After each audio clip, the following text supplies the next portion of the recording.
நீர் என் வெளிச்சம் ரட்சிப்பு ஜீவனும் நீரே, அஞ்சிடேனே என்றுமே தேவன் என் துணையே.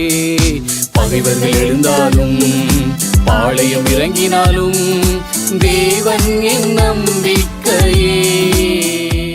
எபிரேயருக்கு எழுதின நிருபம் 4வது அதிகாரம் அதனுடைய 16வது வசனத்தை வாசிக்கலாம். எபிரேயர் 4:16. ஆதலால் நாம் இரக்கத்தை பெறவும் ஏற்ற சமயத்தில் சகாயம் செய்யும் கிருபையை அடையவும் தைரியமாய் கிருபாசனத்தண்டையிலே சேர கடவோம். இந்த எபிரேயருக்கு எழுதின நிருபத்தை எழுதின ஆக்கியோன் ஆசிரியர் யார் என்பது குறிப்பிடப்படவில்லை என்றாலும் ஏராளமான ஆழமான அர்த்தங்களை இந்த நிருபம் முழுவதிலேயும் அவர் எழுதியிருக்கிறார். நம்முடைய ஆவிக்குரிய வாழ்க்கையில நிறைய விதங்களிலே நம்மை தட்டி எழுப்பக்கூடிய காரியங்கள் இந்த எபிரேயருக்கு எழுதின நிருபத்திலே குறிப்பிடப்பட்டிருக்கிறது. அதில் அவர் இந்த அதிகாரத்தில் இந்த கடைசி வசனத்திலே குறிப்பிட்டிருக்கிற காரியங்கள் நம்முடைய வாழ்க்கையில அதிகமான உந்துதலை நமக்கு தரக்கூடியவை என்று சொல்லுவேன். எனக்கு இது ஒரு பெரிய ஒரு உற்சாகத்தை கொடுத்தது. இரக்கத்தை பெறவும் ஏற்ற சமயத்தில் சகாயம் செய்யும் கிருபையை அடையவும்.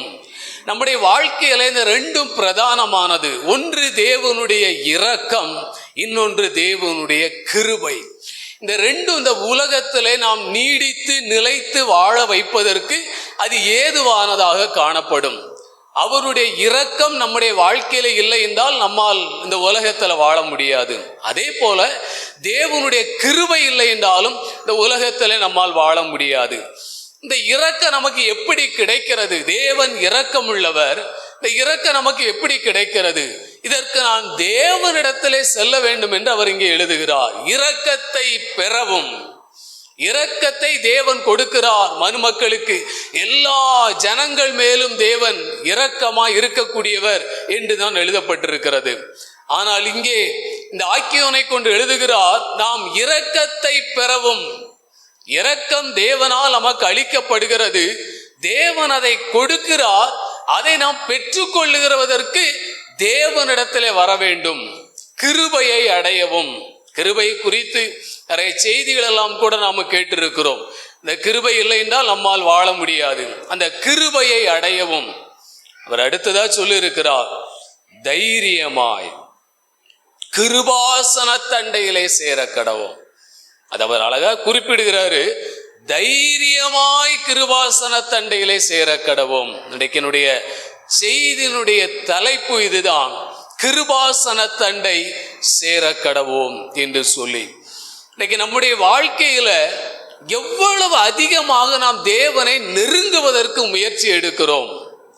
நிறைய நேரங்களில் தேவனை தூரமாக நிறுத்தி பெறுவதற்குத்தான் நாம் யோசிக்கிறோமே தவிர நாம் தேவனை நெருங்குவதற்குரிய முயற்சிகளை நாம் எடுப்பதில்லை. தேவனை நெருங்க கடவோம் அப்படிங்கிறாரு. கிருபாசன தண்டையிலே சேர கடவோம் தைரியமாய். அவர் ஏன் அப்படி எழுதுகிறார்னா, பழைய ஏற்பாட்டில் உள்ள காரியங்களை ஏராளமாய் குறிப்பிடுகிறார். பழைய ஏற்பாட்டில் உள்ள காரியங்களை ஏராளமாய் குறிப்பிடுகிறபடியினால் நம்ம எந்த காரியங்களை குறித்தும் பயப்பட வேண்டியதில்லை. காரணம், அன்றைக்கு பிரதான ஆசாரியன் வருஷத்தில் ஒரே ஒரு தரம் அவன் இரத்தத்தோடே அந்த கிருபாசனம் இருக்கக்கூடிய மகா பரிசுத்த ஸ்தலம் என்று சொல்லப்படக்கூடிய இடத்திற்குள்ளே வருடத்திற்கு ஒரு முறை அவன் உள்ளே பிரவேசிப்பானாம். வருடத்திற்கு ஒரே ஒரு முறை மாத்திரம், அதுவும் இரத்தத்தோடு உள்ளே பிரவேசித்து அங்கே இருக்கிற அந்த உடன்படிக்கை பெட்டியிலே அந்த இரத்தத்தை தன்னுடைய பாவத்திற்காகவும் எல்லா ஜனங்களுடைய பாவங்களுக்காக நிவர்த்தி செய்யும்படி 7 தரம் அதில் தெளித்து பாவ நிவர்த்தி செய்கிற ஒரு மனிதனாய் இருப்பான். ஆண்டவரும் மோசேயினிடத்திலே பேசும்போது சொன்னார், லேவியராகமம் 16வது அதிகாரம் 2வது வசனத்திலே நீங்கள் இதை வாசிக்க முடியும். லேவியராகமம் 16வது அதிகாரம் 2வது வசனத்தை வாசிங்க. கிருபாசனத்தின் மேல் ஒரு மேகத்தில் நான் காணப்படுவேன். ஆதலால்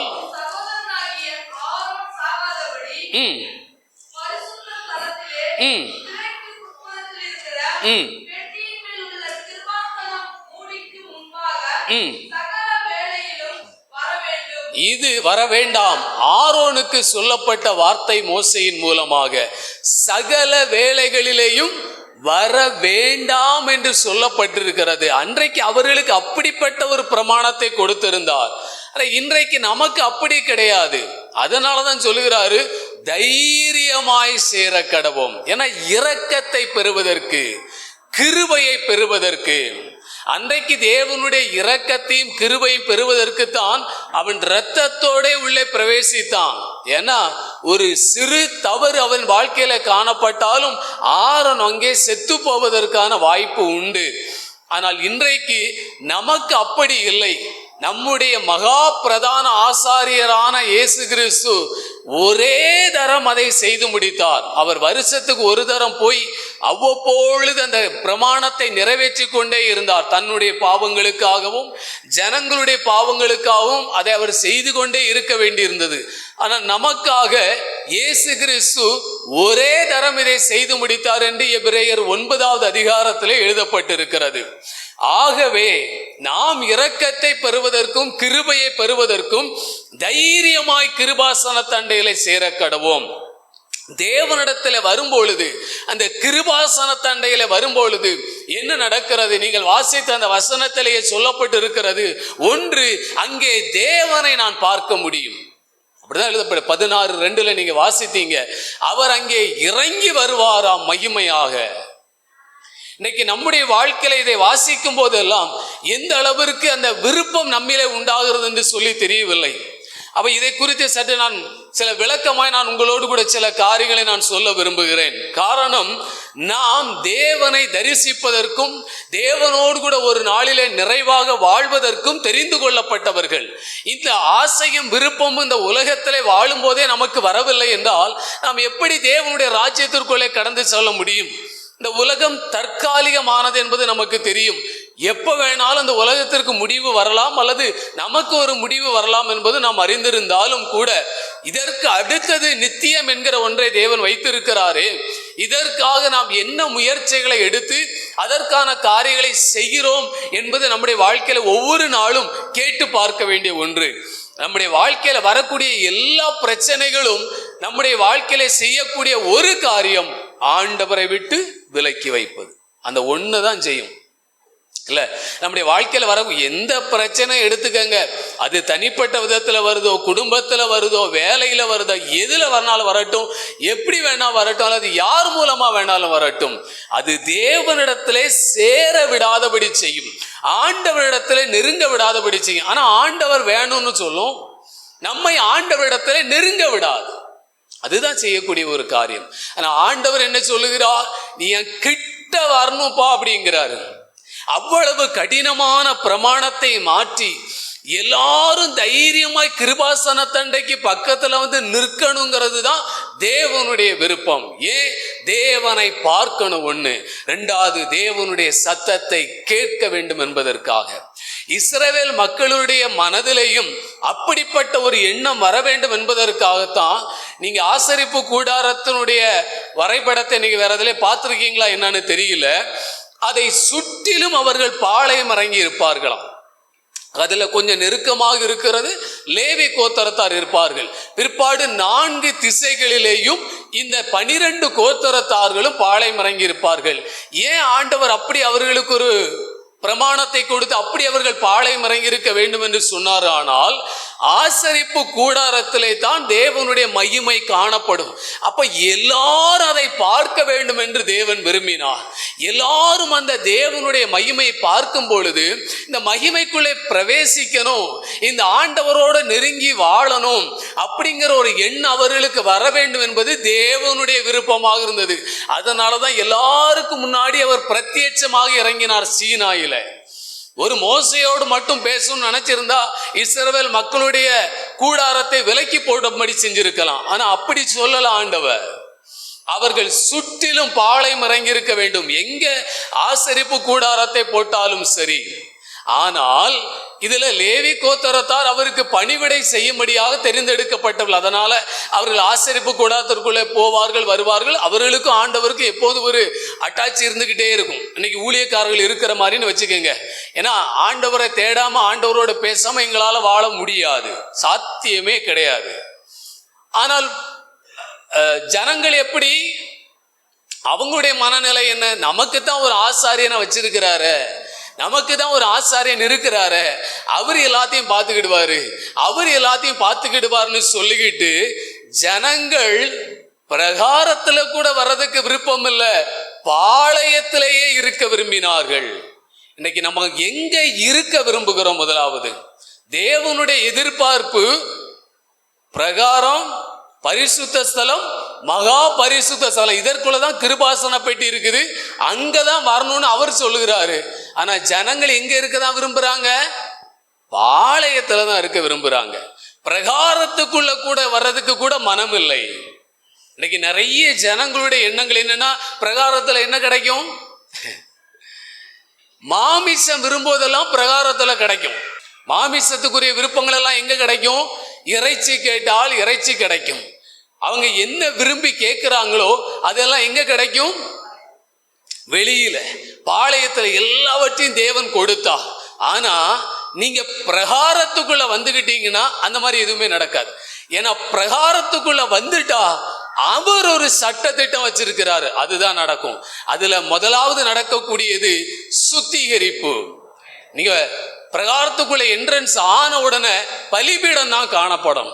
ஏன்னா ஒரு மனிதன் என்னை ஏற்றுக்கொண்டு உண்மையாக என்னை பார்க்கணும்னு விரும்பி அவன் பிரகாரத்துக்குள்ள வந்துட்டான்னா முதல்ல அவன் செய்ய வேண்டியது பாவ நிவிர்த்தி என்பதனால அந்த பலிபீடத்தை தான் முதலாவது அவன் பார்க்க முடியும். அங்கே அவன் இரத்தத்தை தான் முதலாவது பார்க்க முடியும். அந்த இரத்தத்தை பார்க்கும் பொழுதும், அங்கே பலியிடப்பட்டு இருக்கிறத பார்க்கும் போதும் அவனுக்கு என்ன தோணும்? ஐயோ, நான் இனி இப்படி வாழக்கூடாது. எப்படி வாழக்கூடாது? நான் பாளையத்துல வாழ்ந்தது போல வாழக்கூடாது. பாளையத்துல எனக்கு மாமிசத்தின் எண்ணம் வந்தது போல எனக்கு இங்க வரக்கூடாது. ஏன்னா இரத்தத்தை அவனுடைய கண்கள் பார்க்குது. பாவத்தின் நிமித்தமாய் செலுத்தப்பட்ட பலியினுடைய ரத்தம் அந்த பலிபீடத்தின் மேல வடிந்து கொண்டு இருக்கிறதினால், எரிந்து கொண்டு இருக்கிறபடியினால் அவனுடைய கண்கள் அதை பார்க்கும்போது அவனுக்கு என்ன தோணும்? அவன் வெளி வாழ்க்கையை வெறுப்பான், வெளி பாளையத்தினுடைய வாழ்க்கையை விரும்ப மாட்டான். அதனால தான் இதை யோவான் 3வது அதிகாரத்துல சொல்லும் போது சொன்னாரு, தன் கிரியைகள் கண்டிக்கப்படாதபடிக்கு அவன் ஒளியினிடத்தில் வராதிருக்கிறான். பிரகாரத்துக்குள்ள வந்துட்டா சொல்லுவாரு, நீ இப்படிதான் இருக்கணும், நீ பாவம் செய்யக்கூடாது, நீ பரிசுத்த வாழ்க்கைக்கு ஒன்று ஒப்பு கொடுக்க சொல்லுவாரு. அதோட நிறுத்துவாரா? அதுக்கு மேல இன்னும் ஒருபடி சுத்திகரிப்ப. அந்த வாசலுக்கும் பலிபீடத்துக்கும் நடுவாக தண்ணீர் தொட்டி வைக்கப்பட்டிருக்கும். அதுல கழுவிக்கிட்டு தான் ஆசாரியன் பரிசுத்த ஸ்தலத்துக்குள்ள போக முடியும். அது சுத்திகரிப்பு. அது என்னை சுத்திகரித்துக் கொள்வதற்கு பலி செலுத்தப்படுவதோடு கூட நிறுத்துவாரா? அங்க நிறுத்த மாட்டாரு. மீண்டும் என்னை சுத்திகரிக்க சொல்லுவார், மீண்டும் மீண்டும் என்னை சுத்திகரிக்க செய்து கொண்டே இருப்பார். இதையெல்லாம் அவர் செய்வாருங்கிறது, அப்படித்தான் நாம இருக்க வேண்டும் என்பதும் நமக்கு தெரிந்திருக்கிறபடினால ஜனங்கள் இன்னைக்கு எங்கதான் இருக்க விரும்புகிறாங்க? வெளியே, ஆசரிப்பு கூடாரத்துக்கு வெளியில, பாளையத்திலே நிற்க விரும்புகிறார்கள். ஏன் தேவனை தேடுவதற்கு மனமில்லை? இதுதான் காரணம், இதுதான் ரீசன். ஏன் நமக்கு ஒரு மீடியேட்டர் தேவைப்படுறாங்க? இதுதான் காரணம். எனக்காக தேவனிடத்தில் பரிந்து பேசுவதற்கு ஒரு ஆள் தேவை என்று சொல்லி ஜனங்கள் தேடுவதனுடைய காரணம் என்ன? ஏன் ஜெபத்தை கேட்க மாட்டாரு? ஏன் உங்க ஜெபத்தை கேட்க மாட்டாரு? ஏன்னா நான் சரியில்லை, அது நமக்கே தெரியுது. ஆனாலும் நான் என்னை சரிப்படுத்தி கொண்டு நான் தேவனுடைய பிரகாரத்திற்குள்ளே வருவதற்கு நமக்கு மனம் இல்லாம, ஆனா ஆண்டவர் என்ன சொல்றாரு? தைரியமாய் கிருபாசன தண்டையிலே சேர கடவும். அன்றைக்கு ஒரே ஒரு பிரதான ஆசாரியனுக்கு அந்த வாய்ப்பை தேவன் கொடுத்திருந்தார். அவன் தன் உயிரை பணைய வைத்தது போல பணைய வைத்துதான் அந்த கிருபாசனத்துக்கு முன்பதாக போய் கொஞ்ச நேரம் நின்றுட்டு வேலையை முடிச்சுட்டு வெளியில வந்துருவாரு. இன்றைக்கு நமக்கு அப்படி அல்ல. எப்போது அந்த பிரசன்னத்தில் திளைக்க முடியும், எப்போது அவருடைய சத்தத்தை நாம் கேட்க முடியும். அதனாலதான் 1 பேதுரு 2:9 நம்மை தேவன் ஆசாரியர்களாக்கினார் என்று எழுதப்பட்டிருக்கிறது. வெளிப்படுத்துதல் 1:5 5:10 அதான் சொல்லப்பட்டிருக்கிறது. நம்மை தேவன் ஆசாரியர்களாக ராஜாக்களாக வைத்திருக்கிறார். எதுக்கு அப்படி வச்சிருக்கிறாரு? அவருக்கு முன்னாடியே வந்து நிற்கணுங்கிறதுக்காக, அவருக்கு பக்கத்திலேயே வந்து நிற்கணுங்கிறதுக்காக. ஒரு தேவ மனிதன், ஒரு தேவ பிள்ளையினுடைய பிரதானமான அடையாளம் என்ன தெரியுமா? 1 ராஜாக்கள் 17:1 எலியா சொல்லுகிறான், கர்த்தருக்கு முன்பாக நிற்கிற நான் அப்படிங்கிறார். நம்முடைய பெரிய மேன்மை அப்படின்னு சொன்னா என்னதுதாங்க? நான் கர்த்தருக்கு முன்பாக நிற்கிறவன், நான் தேவனோடு பேசுகிறவன், நான் தேவனுடைய பிரசன்னத்தை அனுபவிக்கிறவன், நான் தேவனுடைய சத்தத்தை கேட்கிறவன். ஏன்னா அவரும் அதை தான் விரும்புகிறாரு, ஆண்டவரும் அதை தான் விரும்புகிறார். ஆனா ஜனங்களுக்கு நிறைய நேரங்களில் உள்ளே வர விருப்பம் இல்லை. நீங்க நினைக்கலாம் எல்லாருக்கும் அந்த வாய்ப்பை கொடுக்கலையே. வாய்ப்பு இருந்தது. பைபிளை நல்லா படிச்சு பாருங்க. லேவியர்கள் மட்டும்தான் உள்ள போகணும்னு வாய்ப்பு கொடுத்திருந்தாரா? இல்ல, எல்லாரும் உள்ளே வருவதற்குரிய வாய்ப்புகள் இருந்தது. யோசுவா எந்த கோத்திரத்தை சேர்ந்தவன் சொல்லுங்க பார்க்கலாம். யோசுவா எந்த கோத்திரம்? கரெக்ட், எப்ராயிம் கோத்திரத்தை சேர்ந்தவன் யோசுவா. அவர் எங்க இருந்தாரு? ஆசரிப்பு கூடாரத்தை விட்டு. அவன் ஒருத்தனுக்கு தான் விருப்பம் இருந்துச்சு. மோசைக்கு கிடைக்கிறது மாதிரியான அனுபவம் ஏன் எனக்கு கிடைக்க கூடாதுங்கிற விருப்பம் யோசுவா எப்ராயிம் கோத்திரத்துல, லேவி கோத்திரம் மட்டும்தான் உள்ள போன்னு நினைச்சிருந்தா யோசுவா உள்ள போயிருக்க முடியாதே. எப்படி போயிருக்க முடியும்? ஆனா தேவனுடைய விருப்பம் என்ன? அதான் சொன்னேன், ஏன் எல்லாரையும் சுத்தி பாலை மரங்க வச்சாரு? ஆசரிப்பு கூடாரத்துல என்ன நடக்குதுங்கிறத அவங்க பார்க்கணும். திரைச்சீலை மறைவில தான் உடன்படிக்கப்பட்டு இருக்கும், ஆனா பிரகாரம் மறைக்கப்பட்டு இருக்காது. அவங்களுக்கு தெரியும். ஆசாரியன் போயிட்டு வந்து எல்லா காரியங்களையும் தேவனுடைய வார்த்தைகளை இவர்களோடு பகிர்ந்து கொள்கிறதுனால இவர்களுக்கு தெரியும். ஆனா எவ்வளவுதான் கேட்டாலும் நாங்க வெளியில தான் இருப்போமே தவிர உள்ள வரணுங்கிற எண்ணம் எங்களுக்கு வரவே செய்யாது. இன்னைக்கு நம்மளும் அப்படிதான் இருக்கும். நிறைய நேரங்கள்ல எவ்வளவுதான் பிரசங்கத்தை கேட்கணும், எவ்வளவுதான் அல்லது ஆவிக்குரிய அனுபவங்கள் பகிர்ந்து கொள்ளப்பட்டு அதை கேட்டாலும் கூட நாங்க வெளியில தான் நிற்கணும்னு விரும்புகிறோமே தவிர கிருபாசன தண்டையிலே சேருவதற்கு, இரக்கத்தை பெற. எதுக்கு கூப்பிடுறாரு? என்னுடைய இரக்கம் பெரியது. நம்ம தான் பாடுறோம், உங்க இரக்கத்துக்கு முடிவே இல்லை. அது எப்படி கிடைக்கும்? வரணும் இல்ல, கொடுக்கிறது அவரு.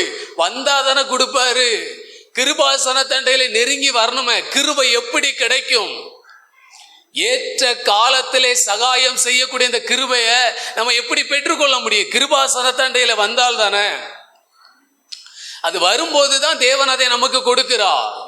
அதனாலதான் ஜனங்களை இன்னைக்கு சாத்தான் வெளியிலேயே நிறுத்தி வைக்கிறான். நீ உள்ள போகாத, பிரகாரத்திற்குள்ள போயிடாத.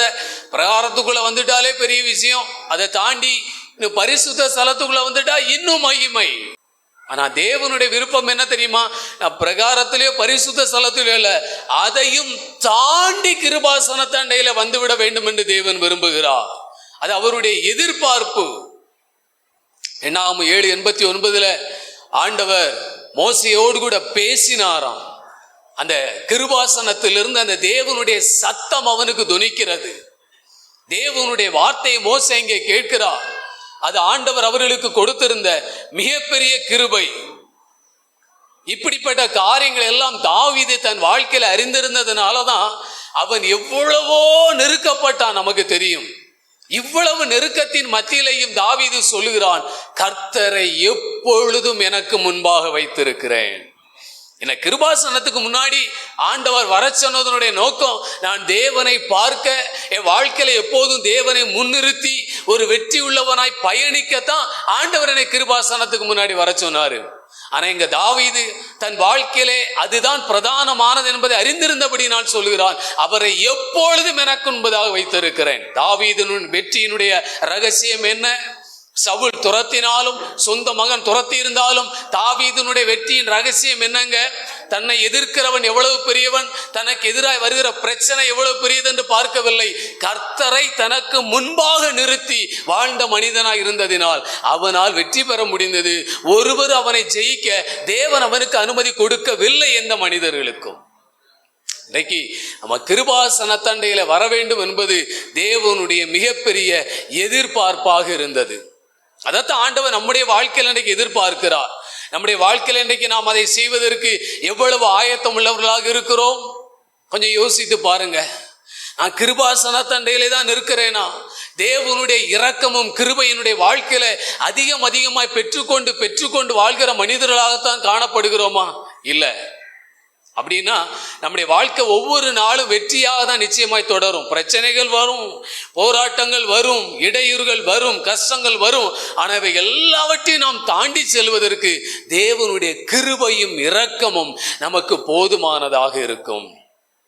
ஒரு முறை ஒரு மன்னன் அவருக்கு எதிராக ராஜ குற்றம் ஒருவன் செய்து விட்டான் என்று சொல்லி அவனுக்கு மரண தண்டனை விதிக்கப்பட்டு அவன் மரணத்திற்காய் கொண்டு வந்து அந்த ராஜாவுக்கு முன்பதாக நிறுத்தப்பட்டான். அந்த தண்டனை மாற்றப்பட முடியாது, அது இயற்றப்பட்டு இருக்கிற சட்டம்.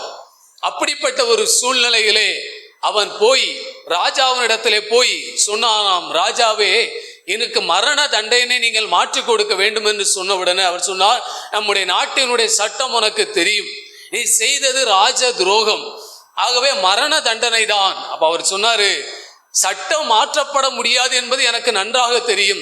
நான் சட்டத்தை நம்பி ராஜாவுக்கு முன்பதாக வந்து நிற்கவில்லை. ராஜாவினுடைய இரக்கம் அதைவிட பெரியது என்பதனால் உங்களுடைய இரக்கத்திற்காக உங்களுக்கு முன்பதான் நான் மண்டியிட்டு இருக்கிறேன். ஆகவே உங்களுடைய இரக்கத்தின்படி என்னுடைய இந்த மரண தண்டனையை நீங்கள் மாற்றித்தாருங்கள் என்று சொல்லி கேட்டானா. நம்முடைய ஆண்டவர் நம்முடைய வாழ்க்கையில இதையே தான் செய்யவும் விரும்புகிறார். எதற்கு கிருபாசன தண்டையில அழைக்கிறார்? அதுக்கு தான், இரக்கத்தை பெறுவதற்கு, இரக்கத்தை பெறுவதற்கு, அந்த கிருபையை பெறுவதற்கு தான் ஆண்டவர் நம்மை கிருபாசன தண்டையில அழைக்கிறார். ஆனா நாம வெளியில இருந்து உள்ளே பிரகாரத்திற்குள்ளே வருவதற்கு மிகவும் யோசிக்கிறோம். நம்முடைய வாழ்க்கையெல்லாம் வெளியில தான் போயிட்டே இருக்குது. பாருங்க, நம்ம வாழ்க்கை எங்க போயிட்டு இருக்குது? அதிகமா வெளியில தான் போயிட்டு இருக்குது. தேவனோட போயிட்டு இருக்குது. பிரகாரத்திற்குள்ள வந்தா தேவன் சொன்னபடிதான் நம்ம செய்தாகணும். பலி செலுத்துவதா இருக்கட்டும், நம்மை சுத்திகரித்துக் கொள்வதா இருக்கட்டும், அது தேவன் அங்க வச்சிருக்கிற முறைமையில ஒன்று கூட தாண்டி நம்மால் அங்க எதையுமே செய்ய முடியாது.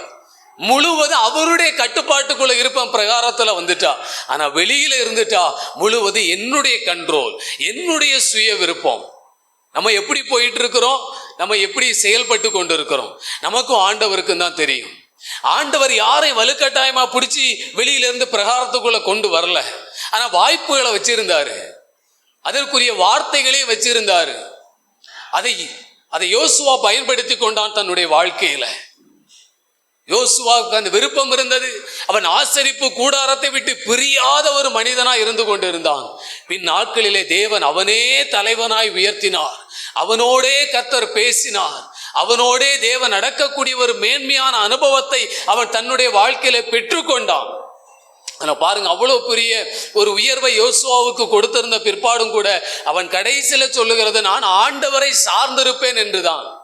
நானும் என் வீட்டாரும் வென்றால் கர்த்தரையே சேவிப்போம். அதுதான் அவருடைய வாழ்க்கையில பிரதானமானது. ஒரு பெரிய தலைவனாக இருக்கிறேன், அதெல்லாம் அவருக்கு ஒரு விஷயமே இல்லை. ஏனென்றால் தேவனோடு இருப்பதனுடைய மேன்மையை யோசுவா தன் வாழ்க்கையில உணர்ந்திருந்தபடியினால். இன்னைக்கு நம்ம என்ன செய்ய போகிறோம்? நம்முடைய வாழ்க்கையில இருக்கிற காரியங்களை மாற்றிக்கொள்வதற்கு நாம் என்ன செய்ய போகிறோம்? நம்ம எந்த இடத்துல நின்று கொண்டிருக்கிறோம்? ஆண்டவர் சொன்ன இடத்திற்கு நம்ம வரப்போகிறோமா? கிருபாசன தண்டையில வரப்போகிறோமா? அதற்கு நம்முடைய எல்லா சுய காரியங்களையும் வெறுக்க வேண்டியது இருக்கும், அது எல்லாவற்றையும் ஒதுக்க வேண்டியது இருக்கும். இன்னைக்கு நம்ம என்ன செய்ய போறோம்? ஒரு பிரதான ஆசாரியன் இரத்தத்தோடு கூட போய் ஜனங்களுக்காய் பாவ நிவர்த்தி செய்தான். இன்னைக்கு அதை எல்லாவற்றையும் மாற்றிட்டாரு ஆண்டவர். அதை எல்லாவற்றையும் மாற்றி நாம் நேரடியாய் தேவனிடத்துல வரக்கூடிய விதத்துல அவருக்கு முன்பதாக வந்து, அது மட்டுமல்ல, எங்க ஆசரிப்பு கூடாரம் இருக்குதோ, எங்க கிருபாசனம் இருக்குதோ அங்கதான் தேடி போகணும் ஆசாரியன். ஆனா இன்னைக்கு எந்த இடத்துல வேணாலும் நாம் தேவனை நெருங்குவதற்குரிய கிருபையை ஆண்டவர் நமக்கு அளித்திருக்கிறார். ஆண்டவரை இப்படி ரொம்ப சுலபமா தேடலாங்கக்கூடிய அளவுல வழிமுறைகளை நமக்கு எளிதாக்கி கொடுத்ததுனால தேவனை தேடும் மனது ஜனங்களுக்கு இல்லாமல் போயிற்று. அப்படிதானே? ஆமா, ஆண்டவரை மிக எளிமையாக தேட முடியும்.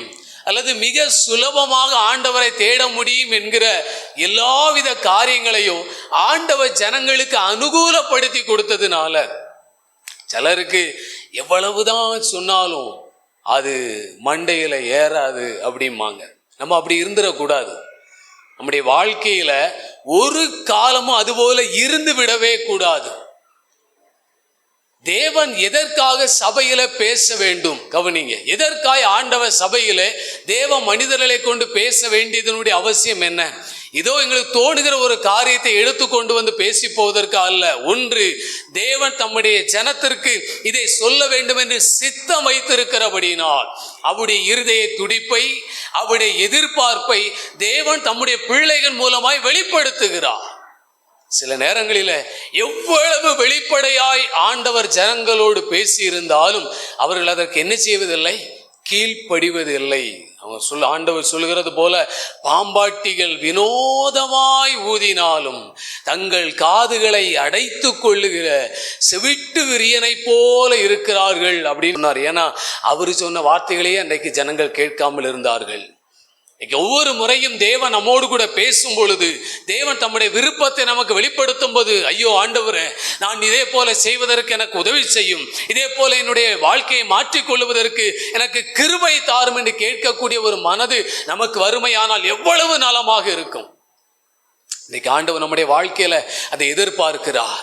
இன்னைக்கு வெளியில நீங்க நின்றுட்டு இருக்கிறீங்கன்னா உங்க விருப்பத்தின்படியும், ஏன்னா ஜனங்களுக்கு வெளியில ஒரே வேலை. வெளியில என்னது? அவங்களுக்கு ஒரே வேலை. அதனால தான் அவங்களுக்கு பிரகாரத்திற்குள்ள வர்றதற்கு கூட நேரம் கிடைக்கல. பிரகாரத்திற்குள்ள வர்றதற்கு கூட நேரம் கிடைக்காததுக்கு காரணம் என்ன? வெளியில ஒரே வேலை அவங்களுக்கு. வெளியில அவங்க அதை செய்கிறது, இதை செய்கிறது, அப்படி பண்றது, இப்படி பண்றது. அவர்கள் புசிக்கவும் குடிக்கவும் உட்கார்ந்து விளையாட எழுந்திருந்தார்கள். வாசிக்கிறவங்கள கொரிந்தியர் 10வது அதிகாரத்துல அதே மாதிரி தான் ஜனங்கள் இருந்து கொண்டிருப்பார்கள். அப்படியே தான் அவருடைய வாழ்க்கை போய்கொண்டிருந்தது. இன்னைக்கு நம்முடைய வாழ்க்கை அப்படி போயிடக்கூடாது. பக்கத்துல தான் இருந்தது ஆசரிப்பு கூடாரம், ஆனா வெளியில் அவர்களுக்கு எல்லாம் செய்ய முடிந்தது. பிரகாரத்திற்குள்ளே வந்து தங்களை இந்த இரத்தத்தை பார்த்து அர்ப்பணிப்பதற்கோ, தங்களை சுத்திகரித்து கொண்டு அடுத்தது இன்னும் பரிசுத்த ஸ்தலத்திற்குள்ளே போவோம். அங்கே தேவனுடைய விளக்கின் வெளிச்சத்திலே களி கூறுவோம். தேவனுடைய வார்த்தை அங்க மன்னா வைக்கப்பட்டிருந்தது. தேவனுடைய வார்த்தை, தேவனுடைய பிரமாணம், அதிலே திருப்தி அடைவோம் என்கிற நிலைமைக்குள்ளே ஜனங்கள் வரவே இல்லை. நம்முடைய வாழ்க்கையில அடுத்தது அடுத்தது அடுத்தது அப்படிங்கிறது உள்ள வரதுக்கு நாம விரும்புகிறோமா? பிரகாரத்துல வந்து நம்ம இன்னும் சுத்திகரித்து கொண்டு தேவனுடைய வார்த்தையினால் அதிகமாய் புசித்து ஆவிக்குரிய பலனடைந்து தேவனை குறித்த தெளிவடைந்து அடுத்தது மகா பரிசுத்த ஸ்தலத்துக்குள்ளே போகிற அந்த அனுபவம், அந்த கிருபாசன தண்டையில போகிற அனுபவத்தை நம்முடைய வாழ்க்கையில பெற்றுக்கொள்ள ஆயத்தமா இருக்கிறோமா? அதைத்தான் ஆண்டவர் இன்றைக்கு நம்முடைய வாழ்க்கையில எதிர்பார்க்கிறார். அதைத்தான் இன்றைக்கு நம்முடைய வாழ்க்கையில ஆண்டவர் எதிர்பார்க்கிறார். நம்முடைய வாழ்க்கையில் அதுதான் செய்கிறார். ஒரு தேவனுடைய செய்தியை உங்களுக்கு ஆயத்தப்படுத்தி கொண்டு வந்து பேசுவதற்கு தேவனுடைய மனிதர்கள் எவ்வளவு பின்புறத்தில் பிரயாசப்படுகிறார்கள் என்பது உங்களில் எத்தனை பேருக்கு தெரியும் என்பது எனக்கு தெரியவில்லை. அது ஒரு எளிதான காரியம் அல்ல. என்னுடைய அனுபவத்தின் அடிப்படையில் நான் சொல்லுகிறேன். நிறைய பிரசங்கங்களை நான் எடுத்து வைத்திருந்தாலும் கூட அதை எடுத்து உன்னை பிரசங்கம் பண்ணிட்டு போகணுங்கிறது என்னுடைய மனதில் நான் நினைப்பது கிடையாது. நான் என்ன பேசுவதற்கு நீர் விரும்புகிறீர் ஆண்டவரே, எனக்கு ஒருவேளை இது நலமாய் தோன்றலாம், நான் நீங்க என்ன விரும்புகிறீங்க? ஏன்? ஆவியானவர் சபைகளுக்கு சொல்லுகிறதா இருக்கணும். மனிதன் பேசுகிறதா இருக்கக்கூடாது. மனிதனுடைய சத்தம் துணிப்பதற்கு அல்ல, தேவனுடைய வார்த்தை துணிக்கப்பட்டு அங்கே தேவன் மகிமைப்பட வேண்டும். அதை தான் கர்த்தர் விரும்புகிறார். ஏன் பேசுகிறார்? நீங்க ஏன் கிருபாசன தண்டையில வரணும்னு விரும்புகிறார்? அப்போ நீங்க வெளியில நிக்கிறீங்கன்னு அதுல தெரிஞ்சுக்கிட முடியும். நீங்க தேவனை விட்டு தூரமாய் இருக்கிறீர்கள். தேவ பிரசன்னம் அற்ற ஒரு வாழ்க்கை வாழ்ந்து கொண்டிருக்கிறீர்கள். தேவ சத்தம் கேட்க கூடாத அனுபவத்தில். ஆனா உங்களுக்கு எல்லாம் நடக்கும். வெளியில இருந்தவங்களுக்கு ஒண்ணு நடக்காமையா இருந்தது, ஜோரா வாழ்ந்தாங்க. என்ன குறைபடுது? வஸ்திரம் என்ன பழசா போயிட்டு, செருப்பு என்ன பழசா போயிட்டு, சாப்பாட்டுக்கு கிடைக்காமலா இருந்தது, விரும்பினது நடக்காமலா இருந்தது. தேவனுக்கு அருகில் இருப்பதை தவிர மீது எல்லாம் சக்சஸ்ஃபுல்லா இருந்துச்சு. நமக்கு அது எல்லாம் நடக்கும். அது எல்லாம் நடக்கிறதுனால நான் கர்த்தரோடு இருக்கிறேன்னு சொல்லிட முடியுமா? ஆனா தேவன் எதிர்பார்க்கிறாரே, கிருபாசன தண்டையில் வர கடவோம். அந்த இரக்கத்தை பெறுவதற்கு, அந்த கிருபையும் இரக்கமும் இல்லாதமாப்பா அவன் தூரத்துல வாழ்ந்து கொண்டிருக்கிறான். அந்த மகனும் மகளும் கிட்ட வர சொல்லுங்கிறாரு. இதை விட அவருக்கு ஆண்டவர் சொன்னார்ல, என் திராட்சை தோட்டத்திற்கு செய்யாத எந்த வேலையை நான் இனி செய்யலாம் அப்படின்னு கேட்டாரு. இதை விட எப்படிப்பா அவங்களுக்கு சுலபமான வழியை நான் ஏற்படுத்தி கொடுக்க முடியும்? நமக்கு கஷ்டத்துல எல்லாம் மிகப்பெரிய கஷ்டம் என்ன கஷ்டம் தெரியுமா? 24 மணி நேரமும் கண்டினியூவா வேலை கூட செஞ்சிருவோம், ஆனா 1 மணி நேரம் ஜெபத்துல ஒழுங்கா உட்கார்ந்துருக்க மாட்டோம். தேவனோடு இருப்பதுதான். எக்ஸ்ட்ரா ஒர்க் பார்ப்போம், ராத்திரி பகலா கண் முழிச்சிருப்போம், வேலை செய்வோம். கொஞ்ச நேரம் கண் முழிச்சிருந்து வசனம் வாசிக்கிறது நமக்கு கஷ்டமா இருக்கும். பாருங்க, ஆண்டவர் நம்முடைய வாழ்க்கையில எந்த இடத்துல இருக்கிறார்னு பாருங்க. நமக்காய் உயிரை தந்தவர், நம்முடைய வாழ்க்கையில எவ்வளவோ காரியங்களை செய்யக்கூடியவர். அவருக்கு நாம் கொடுக்கிற முக்கியத்துவம் என்ன? ஆனா நமக்கு பரலோகம் நம்முடைய வாஞ்சியா இருக்கிறது, பரலோகம் நம்முடைய எதிர்பார்ப்பாக இருக்கிறது.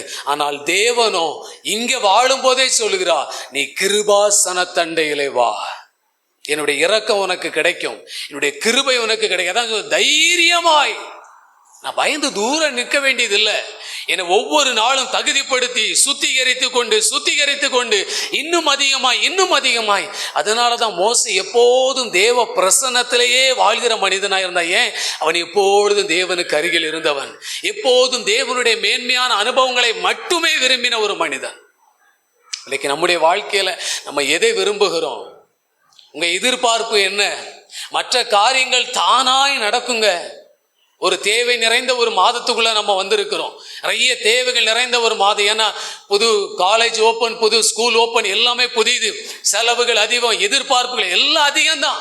நம்ம யோசிச்சு நம்ம என்ன செய்ய போறோம்? நான் தேவனை சார்ந்து கொண்டால் அவருடைய இரக்கம் நமக்கு கிடைக்குமே, தேவனுடைய கிருபை நம்முடைய வாழ்க்கையில கிடைக்குமே, அப்ப எல்லாம் நமக்கு அனுகூலமாய் அமையுமே. நீங்க ஓடி போய் டைமுக்கு கடையை திறந்தா வியாபாரத்துல சக்சஸ்ஃபுல்லா வந்துருவீங்களா? செய்ய முடியாது.